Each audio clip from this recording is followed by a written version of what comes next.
2根红薯清洗干净。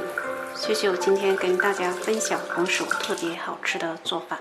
洗干净的红薯去皮，这红薯是自家种的，这种红薯特别的香甜。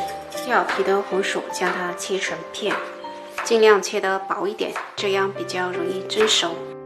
切好装盘中。红薯冷水上锅，盖上盖子，开火将它蒸熟。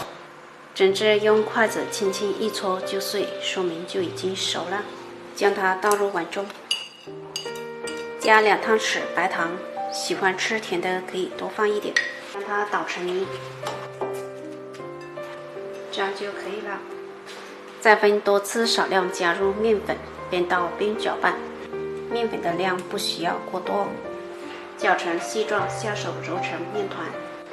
揉至这样偏软一点的面团就可以了。盘中倒适量的面包糠，就1小团面团，将它搓圆，再滚上1层面包糠，继续搓紧实一点。搓好的丸子放一旁备用。热锅放油，待油温5成热即筷子放下去冒泡。我们将红薯丸子放进来，中小火慢炸。中途我们要多翻面，待炸至表面金黄，我们就可以捞出装盘了。我们的红薯丸子就炸好了，颜色非常的漂亮。